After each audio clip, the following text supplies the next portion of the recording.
In this video, I want to talk about a problem that many people seem to be facing. They don't know which financial goal they should be prioritizing, okay? So we're talking about things like creating an emergency fund, paying down your debt, planning for your retirement, saving for a large purchase like a home. I want to talk about the progression that I made in my life and then what changes I would have made if I know what I do now. And so for some extra context, my name is Chris. I've been an accountant for 10 years. I help people with their personal finances. So I'm seeing this question all the time. And my wife and I, we paid down $43,000 of debt, and now we have about a $1 million net worth. Okay, so we have achieved many of the financial goals that we set out to.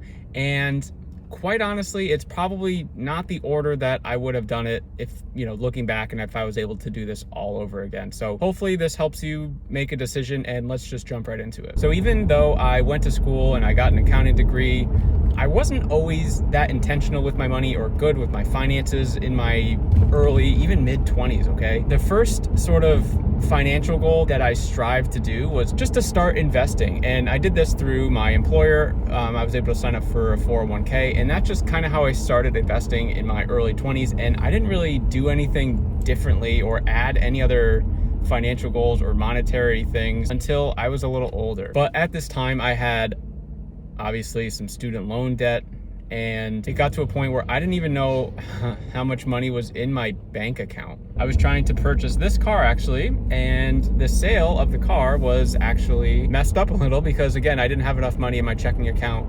So that's really that's the first moment in my life that really shifted being more intentional with my finances, is not knowing how much money is in my bank account, right? It was very embarrassing. But before any of that, it was, just 401k, and I was putting in the, 3 to 5% of my paychecks, and my employer was matching the 2 to 3% or whatever they were doing. And so I'm glad that I started back then. I just wish I was more intentional and thought-provoking around putting money towards it, because knowing how much debt I actually had, and at the time I probably had about $40,000 of student loans, something like that. Sure, I was paying off the required payment every single month, but I should have been way more aggressive, especially in my early 20s. I was living at home, and my expenses weren't that tremendous. Like, my living expenses were not that insane or anything like that. Instead of just having it in my bank account, I should have just paid it down faster. I have to look back and see, I probably paid way too much in interest to pay off my student loans, and I definitely should have been more intentional in paying those down. What I ended up doing was just having cash in my checking account and sometimes in my savings account, and it's just not the most optimal way. I just had a lot, not even a lot. I had maybe $10,000 sitting in my bank account at any given time, and it was growing, but I really wasn't intentional with my finances in terms of like expenses. I would just sort of buy whatever I wanted because I didn't have many obligations, like especially when I was living at home.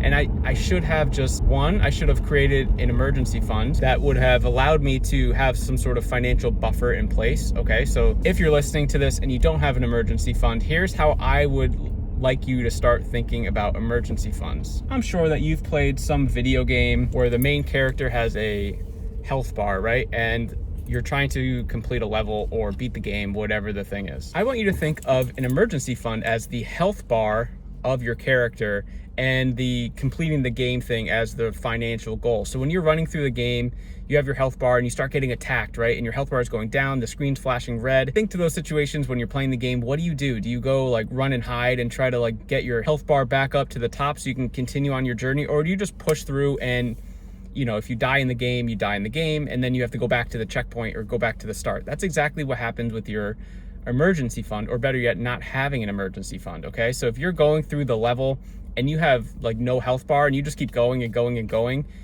and you get depleted with your health bar, but you just keep going, at some point, you're gonna get screwed and you're gonna die in the game. Or the real life example, you're gonna have to pay more money than you have, right? And then you're gonna go in the hole, which is like going back to the checkpoint or the start of the game. So here's what I recommend. So when you're in the level, get behind, a rock or something, find the med kit and stay fighting so that you can live another day, because you don't want to be moving. You don't want to go forward one step to go back 2 steps. You want to just, even if you're not making significant progress by going behind the rock, you're hiding, you're finding a med kit, you're surviving. And that's what I want you to do. So yes, the financial goal, the end task is important, but you have to get there in one piece, right? So the emergency fund is a way that you can help do that. And I wish that I had created one back in the day, and it would have helped me be more intentional with my finances, where I didn't have as much money in my checking and savings account. I had enough money that if something happened, I could go into this money and use it, but push more money towards my debt earlier on.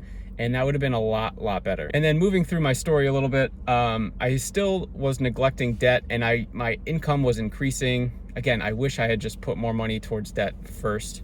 But as my money was increasing, you see these things online, and I started investing into individual stocks. I created a brokerage account and was investing into like these fringe companies that I knew nothing about, that I saw one person talking about, and I was like, yeah, let me do that. And it's just like, not that it's a waste of money if you know what you're doing, but I just had no idea what I was doing. What I wish I had done was just invest into broad market index funds at the time, okay? So with the 401k, I guess technically the plan that I'm in or was in, I was investing into broader markets, but with the extra income that I was making, instead of just buying something that I had no knowledge on and I was just following a trend or whatever, I should have just put money into an index fund. Like the S&P 500, which is the standard market in the US, it has the top 500 companies in the United States. On average, over a long enough time horizon, has returned 10 to 12%. That's pretty good, right? I think too often people these days are just looking for the quick hitting wins. And I think, not to get on a tangent, but I think social media is to blame, right? You see these people online that are day traders and they have this 30-second short or a reel, whatever, and it's them like making $10,000 in 8 seconds, and people are like, wow, that's pretty cool, I think I'm gonna try it. And then they lose their shorts and they lose all their money. Or options trading, right? Like if you don't know what you're doing, the people that you're following and are saying these things have probably been doing this for a very long time, and they're knowledgeable, okay? So think about a skill that you have. How long did it take you to actually develop that skill? Probably a long time. So if you went to school for something like me, counting, for example, that'd be like me going to someone when I just started school. It's like, oh yeah, I took like 2 or 3 accounting classes, I know what I'm doing. It's like, that would be insane. So don't just watch a video and think you know how to do these short, quick hitting things. And it's so easy in the beginning to see other people getting wins. This frame that I like to think about is, in the beginning, something seems so easy because you are uninformed. So it's uninformed optimism, meaning you have no information and everything from the outside looks good. But then when you dig in, you have informed pessimism, because you're like, oh wow, this is a lot harder than I thought it'd be, or wow, I lost a lot more money than I thought I would. And then from there, you just go into what is called the valley of despair, and you're like, oh my God, this can't work. And then instead of learning the skill, and like, so think about your trajectory is going like this, and then instead of trying to shoot up and get more knowledge, you're like, nah, let me just jump to the next thing. And then you go to the next thing, like, oh, drop shipping looks easy. And you go to that and you have uninformed optimism. You're like, wow, people are making a lot of money online. But then when you start looking into it, it's like, oh my gosh, this is a lot harder than I thought it was gonna be. And then you go in the valley of despair again, and then you loop around and you're like, ooh, options trading looks good. This message was really for me as well. Don't look at the shiny objects, just do the thing that you know is gonna work. And at the time, I didn't even know about broad market index funds or really investing at all. I was just sort of like following trends, and people are still doing that. So if you're seeing this, please just do a little research about longer term investing. If you want to make quick money, I understand that people have the need for that. Maybe you have a lower income, or you feel like you're living paycheck to paycheck and you want to try and get out of that as fast as possible. But a lot of times trying to get the short wins gives you a longer term loss, because you've maybe sacrificed time or money that you could have been putting towards a financial goal. So that's just my 2 cents on that. So if we're talking about just those 3 things, emergency fund, paying down debt, and let's just say investing for your retirement, here's the order that I would do, especially if you're way younger. 1, build the emergency fund. And I don't want you to look online to see what the quote experts are saying of how many months of emergency fund you should be having, because you'll see that 3 to 6 months is like the standard. You'll see all these articles that say, oh, experts say 3 to 6 months of your living expenses should be saved for an emergency fund, like if you lose a job or blah, blah, blah, blah, blah.